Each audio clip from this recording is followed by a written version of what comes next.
Most World War II sniper rifles were outright junk that tried to kill their owner before they even pulled the trigger. Do you believe the myths about the perfect weapon?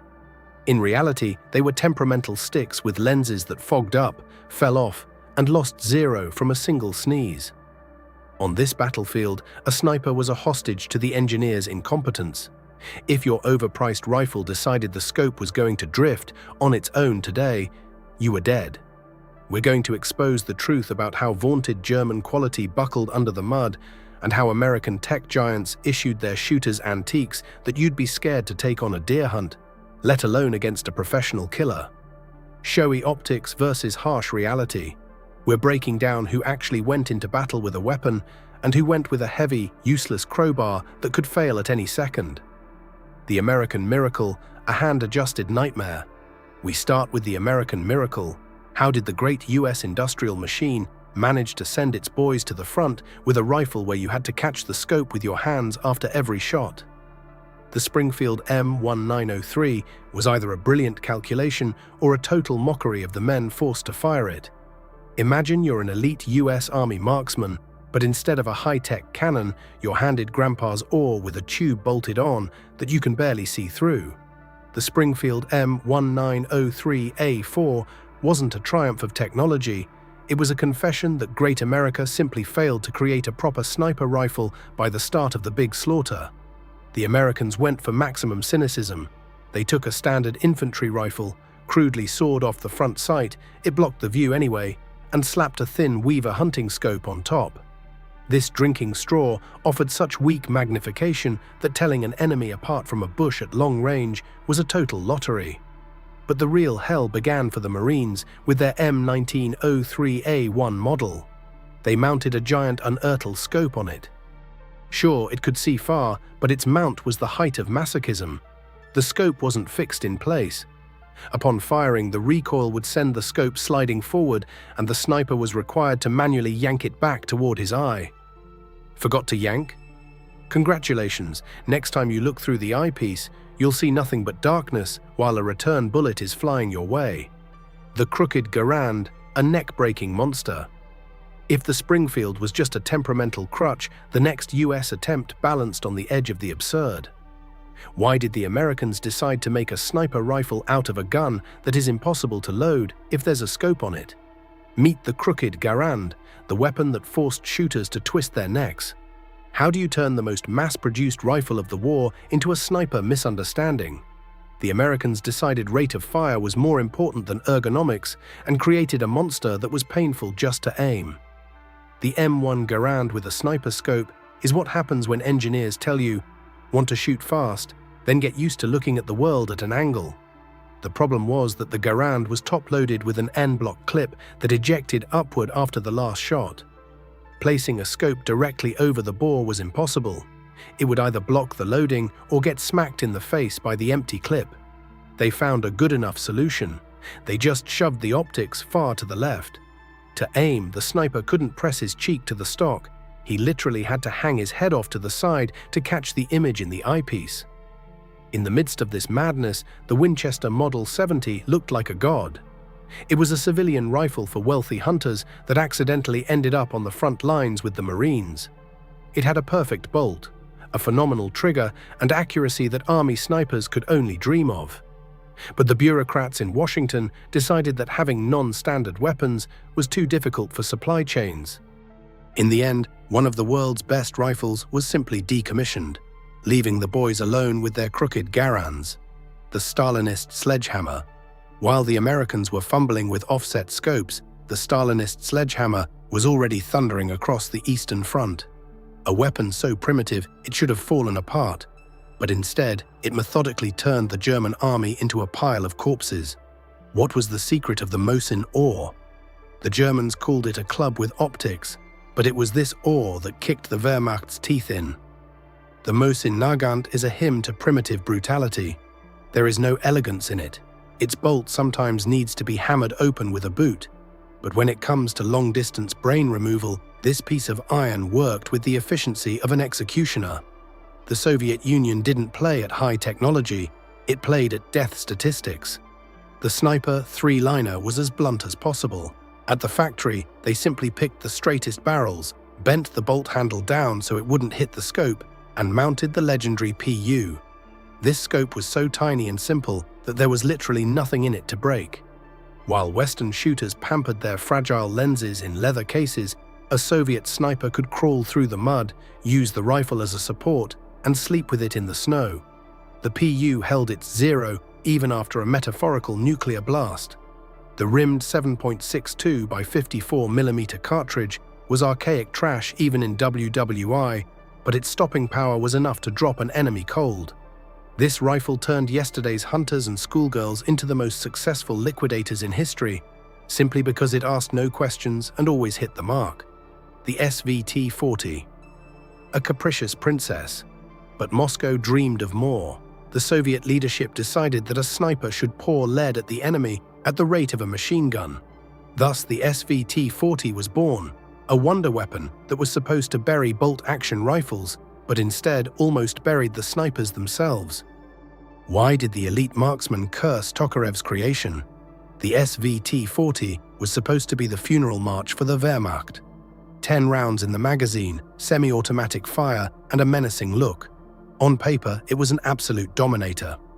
But in reality, this rifle turned out to be a capricious princess that threw a tantrum at the first speck of dust, leaving the sniper unarmed in the heat of the slaughter. Soviet engineers led by Tokarev created a marvel that was ahead of its time, but they forgot one thing: it would be fought with in the mud of the Eastern Front, not in a sterile laboratory.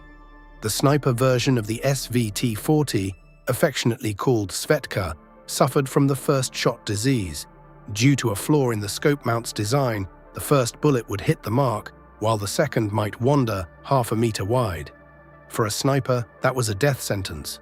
The rifle required a master-level adjustment of the gas regulator and surgical cleanliness, which, in the trenches of Stalingrad, was a cruel joke. Eventually, elite Soviet shooters, including the legendary Lyudmila Pavlichenko, often spat in frustration and returned to the good old Mosin. They didn't care about the rate of fire if the rifle had a mind of its own and scattered bullets like peas. The SVT-40 was too complex for the average soldier and too unstable for the professional. The propaganda icon, Kar-98K, while the Russians struggled with semi-automatics, the Germans spent years polishing their Kar-98K. It seemed like the perfect weapon for the Übermensch. But by the end of the war, the Nazis were so desperate they began issuing scopes to their snipers that looked more like toys from a joke shop. What happened to the great German quality? The Kar-98K was the ultimate icon of Goebbels' propaganda. We've been told for decades that it was the pinnacle of engineering, and the German sniper was a Superman with a jeweler's tool. In reality, the perfect Mauser was over-engineered, temperamental iron that turned into a pathetic parody of itself by the end of the war. Early sniper Kar-98Ks inspired fear, but beneath the gloss lay an engineering trap. German scopes were mounted on fragile high turret mounts. One fall into the mud, and the elite optics became a useless kaleidoscope. When the jewelry choked on the reality of the Eastern Front, the Germans panicked and created the ZF-41. This wasn't a scope, it was an insult, a tiny tube with pathetic magnification. Snipers despised it. It was hard to see anything during the day, and in the twilight it went completely blind. Eventually, the great engineers dropped the pretenses and shamelessly copied the Soviet PU, creating their own ZF-4. German standards shattered against the truth. In war, it's not the complexity of the lens that wins, but the reliability of the crowbar. The desperate clone, Walter G-43. But Hitler couldn't admit fiasco. When the bolt action stopped coping, the Reich threw its last card, the Walter G-43. An attempt to do like the Russians but better resulted in rifles that literally started falling apart in their owners' hands. It was a sign of the Reich's desperation to acknowledge the enemy's superiority and try to do the same, but with German pathos. The G-43 was the response to the failure of the bolt actions. The Germans finally tossed their complex gas ports and simply borrowed the Soviet system. Every rifle came with a rail for the ZF-4 scope, a blatant clone of the Russian PU. But quality failed. By 44, Reich factories were pumping out surrogates. The rifles were crude, finicky about gunpowder, and their bolts sometimes flew back into the shooter's face. In this context, the FG-42 looked like a weapon from the future, a machine gun for Göring's elite with optics and a side-mounted magazine. It was a technological psychosis, trying to force a machine gun to shoot like a sniper rifle. But due to wild recoil and production complexity, it remained an expensive toy for the chosen few, failing to save the paratroopers from collapse. Night predators, the vampire. But the Reich's final chord was even crazier. Are you ready for vampire snipers who could see you in pitch darkness through massive battery tanks on their backs? In 1945, the Germans unveiled what was officially considered magic. They learned to kill in absolute darkness. The Vampire system, based on the STG-44, was the world's first legal cheat code for real war. The sniper no longer waited for dawn. He became a ghost who saw your heat signature before you could blink. This was the peak of the Reich's technical insanity. The sniper turned into a cyborg. On his back, a massive tank with a 13-kilogram battery. In his hands, an assault rifle with a giant infrared searchlight and scope. The whole contraption weighed as much as a bag of cement, and the battery lasted for only 20 minutes of hunting. But those 20 minutes were hell for the Allies. An invisible beam illuminated positions, and the German shooter saw the world in a ghostly green, methodically picking off those who felt safe under the cover of night. These were the first steps toward modern night warfare, taken in the agony of a dying empire. The gentleman's machine gun. Lee Enfield. While the Germans played at futurology, the British perfected a classic.